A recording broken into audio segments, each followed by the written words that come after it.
स्वागत है आप सभी का मिलर टाइम्स में। मैं हूं आपके साथ शान अस्कर। अभी मैं मौजूद हूं मंडी हाउस में। आप देख सकते हैं हमारे साथ कुछ छात्र हैं आयशा के, जो प्रोटेस्ट कर रहे हैं जिस तरह से रसिया और यूक्रेन में युद्ध हो रहा है। आप बताएं, आपने यहाँ प्रोटेस्ट निकाला मंडी हाउस से जंतर मंतर तक, तो क्या आप मैसेज देना चाह रहे इस प्रोटेस्ट के जरिए? हम सबसे पहला हमारा जो डिमांड है वो ये है कि रशिया का जो अग्रेसिव इन्वेजन है यूक्रेन पे वो बंद होना चाहिए। वॉर किसी भी कीमत पे किसी भी प्रॉब्लम का सल्यूशन नहीं है। हम लोग का दूसरा डिमांड ये है कि जितने भी छात्र हैं जो इंडिया से हैं, जो यूक्रेन में पढ़ाई कर रहे हैं और फंसे हुए हैं, उनको जल्द से जल्द भारत सरकार रिस्पॉन्सिबिलिटी ले कि उनको जल्द से जल्द देश में सेफली वापस लाया जाए। तो आपका दो मांग है, एक तो पहला कि जो स्टूडेंट वहाँ फंसे हुए उसको लाया जाए, और दूसरा ये युद्ध बंद होनी चाहिए। लेकिन भारत सरकार ने ये कहा कि हम कोशिश कर रहे हैं, जो वहाँ फंसे उसको लाने की कोशिश कर रहे हैं, तो फिर आप प्रोटेस्ट क्यों कर रहे हैं? देखिए, कोशिश वो कर रहे हैं, लेकिन अगर आप देखें कि पहले ही जैसे ही हम लोग को एक खबर आने लगा कि ऐसा कुछ हो सकता है, उस वक्त इंडियन स्टूडेंट्स जो यूक्रेन में फंसे हैं वो अपने ट्विटर, सोशल मीडिया पे ये लिख के हमें बता रहे थे कि 1.5 लाख रुपए का टिकट एयर इंडिया का था। तो कोई भी स्टूडेंट जो स्कॉलरशिप में पढ़ने जा रहा है बाहर, वो 1.5 लाख का टिकट लेके वापस आना अफोर्ड नहीं कर सकता। दूसरा बात, भारत सरकार ने आज ही सुबह यूएन सिक्योरिटी काउंसिल का जो वोटिंग हो रहा था इसी मुद्दे पे कि रशिया को अपना मिलिट्री जो ऑपरेशन है वो तुरंत बंद करना चाहिए, इस पे सिक्योरिटी काउंसिल का मीटिंग हुआ और उसमें इंडिया ने एब्सटेन किया वोट करने से। इंडिया ने किसी का भी साइड नहीं लिया, उन्होंने बोला हम वोट नहीं करेंगे, और एंड में जाकर के जो पूरा ये था कि रशियंस को वापस आ जाना चाहिए यूक्रेन से, वो फेल हो गया। वो मुद्दा वो फेल हो गया, उसके रशिया ने वीटो किया। तो आप सोचिए कि भारत सरकार वो वॉर के खिलाफ भी पोजीशन नहीं ले पा रही है। वो सीधे यूएन सिक्योरिटी काउंसिल में होने के बावजूद, इतना इम्पोर्टेंट पावर रखने के बावजूद, चाहे आप कितना भी स्टेज से बोले कि हम वर्ल्ड पीस चाहते हैं, जहाँ पे आपको पावर यूज़ करना था आपने नहीं किया, आपने एब्सटेन किया वोट करने से, क्योंकि आप ये देख रहे हैं कि हमारा यूएस के साथ भी फ़ायदा बना रहे, हमारा रशिया के साथ भी फ़ायदा बना रहे। और इस पूरे कोलैटरल डैमेज, ये जो पूरा है उसमें कोलैटरल डैमेज क्या होंगे? Thousands of people, thousands of women, children जो इस वॉर की वजह से अपने घरों से डिस्प्लेस हो जाएंगे।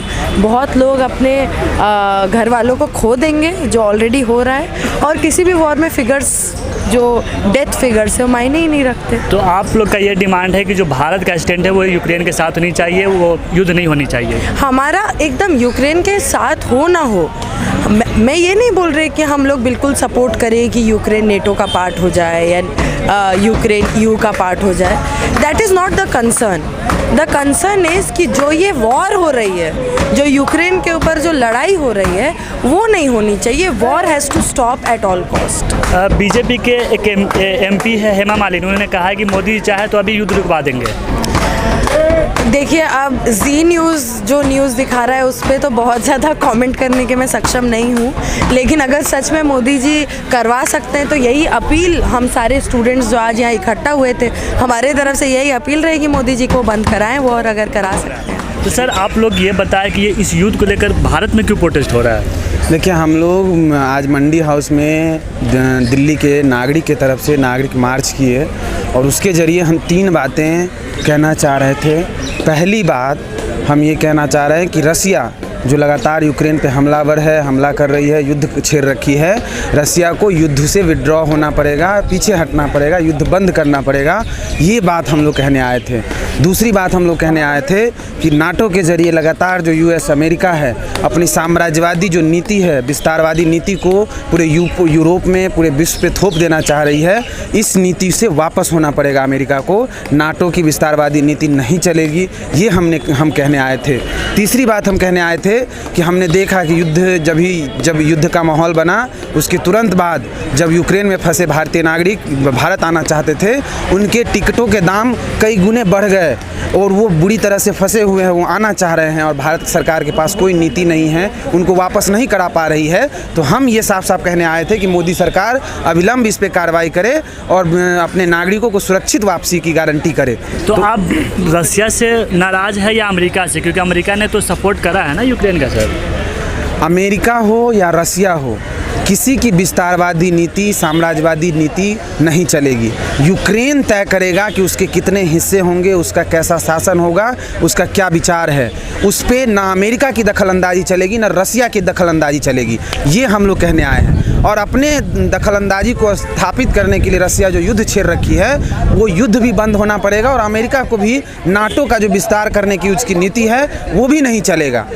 यूक्रेन तय करे, यूक्रेन की जनता तय करे, यूक्रेन पे छोड़ा जाए। लेकिन भारत सरकार ने तो कहा है कि जो बच्चे वहाँ फंसे हैं हम उनको लाने का पूरा इंतजाम कर रहे हैं, तो अभी आप प्रोटेस्ट क्यों कर तो रहे हैं? हम ये देख रहे हैं ना, यही तो हम देख रहे हैं कि 20,000 का टिकट 75,000 में लोग खरीद रहे हैं। अभी तक वहाँ हज़ारों की संख्या में छात्र नौजवान फंसे हुए हैं और कोई अभी तक सही से वापसी नहीं हो रही है। तो ये बात पूरी सिर्फ बोल देने से नहीं होगा। एक दूसरी खबर भी तो ये आ रही है और ये दिख रही है कि 25,000 का टिकट, 20,000 का टिकट 75,000 में खरीद करके लोग आए हैं। तो ये कैसे दोनों बात हो सकती है? और क्यों इतना दिन तक फंसा हुआ है? कोई नीति कोई सामने आए, सरकार बोले और वापस लाए लोगों को। आज कई सारे सैकड़ों की संख्या में ऐसे लोग आए थे जिनके परिवार वाले वहाँ फंसे हुए हैं। तो ये सब हम देख रहे हैं। तो सरकार बोल रही है, लेकिन सरकार एक्ट करे। ठीक है सर, शुक्रिया सर। आप भी इस प्रोटेस्ट का हिस्सा थे। आपने यह मंडी हाउस से जंतर मंतर के लिए प्रोटेस्ट मार्च निकाला, कैसा रहा आपका प्रोटेस्ट मार्च? प्रोटेस्ट मार्च ठीक हुआ। ये प्रोटेस्ट इसी के लिए हुआ था कि जो बच्चे यूक्रेन में फंसे हुए हैं, भारतीय जो फंसे हुए स्टूडेंट, जो भी वहाँ के नागरिक हमारे फंसे हुए, उसको वापसी लाया जाए। कि जैसे सरकार को ये काम तो जब युद्ध स्टार्ट होने से पहले ही कर देना चाहिए था, लेकिन सरकार अब तक कुछ नहीं कर रही है। अब भी कह रही है, सरकार ने तो कहा है कि हम सबको फ्री में लाएंगे, जो वहाँ फंसे उसको लाने की पूरी इंतजाम की जा रही है। सरकार कह रही है, सरकार पहले भी कई बार कह चुकी है। अफगानिस्तान में जब तालिबान हमला कर रहा था तब भी सरकार कह रही थी, लेकिन एक्ट कब किया? जब तक युद्ध हो चुका था, तालिबान पूरा अंदर घुस चुका था। अब कब एक्ट करेगी? जब रशिया हमारे कुछ भारतीयों को मार देगा तब एक्ट करेगी। सरकार को तो तभी एक्ट कर लेना चाहिए जब कुछ होता है। तो आप प्रोटेस्ट इसलिए कर रहे हैं कि वहाँ जो बच्चे फंसे उसको लाया जाए, या फिर जो रशिया ने यूक्रेन पर हमला किया उसको लेकर प्रोटेस्ट कर? हम दोनों के लिए ही कर रहे हैं, क्योंकि स्थिति खराब है तो भारतीयों को लाना बहुत ज़रूरी है। और जैसे यूक्रेन की, रशिया की एक साम्राज्यवादी नीति की वजह से यूक्रेन जा रहा है, और अमेरिका के नाटो की साम्राज्यवादी नीति की वजह से पिस कौन रहा है? आप देखिए यूक्रेन के राष्ट्रपति का उनका स्पीच देखे तो क्या कहते हैं कि हमें मारा गया। जब हम युद्ध करेंगे तो हमारे चेहरे दिखेंगे, हमारी कमर नहीं दिखेगी, मतलब मैं तो हम ही लोग दिखेंगे। ये अमेरिका ने शुरुआत करी कि पहले एक इम्पीरियलिस्ट साम्राज्यवादी नीति से उसके अंदर घुसे रशिया, उस यूक्रेन के अंदर, और फिर रशिया ने जब मना कर रहा था तो रशिया ने हमला कर दिया।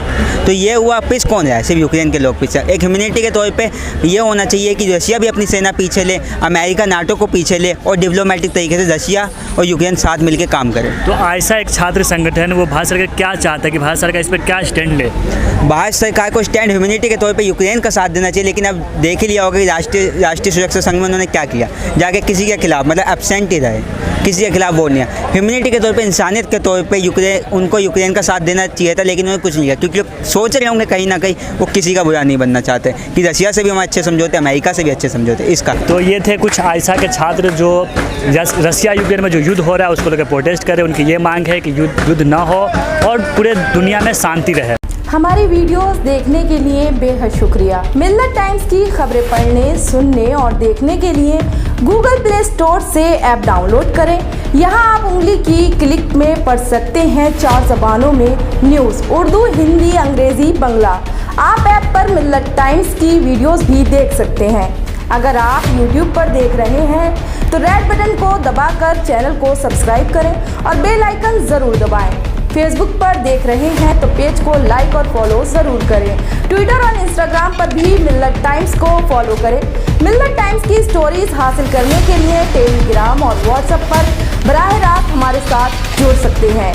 हमारे काम से आप मुतमईन हैं तो इसे जारी रखने और मजबूत बनाने के लिए हमें सपोर्ट करें। स्क्रीन पर दिख रहे और डिस्क्रिप्शन में दिए गए अकाउंट नंबर पर मिल्लत टाइम्स को अपनी रकम भेज सकते हैं। अगर आपके इलाके का कोई मामला है, आपकी मसाइल को मीडिया में जगह नहीं दी जा रही है, तो हमें ईमेल करें या व्हाट्सएप पर मैसेज करें। हम उठाएंगे आपकी आवाज़। मिल्लत टाइम्स मतलब मजलूमों की आवाज़, नफरत के खिलाफ जंग, फर्जी खबरों से निजात। www.millattimes.com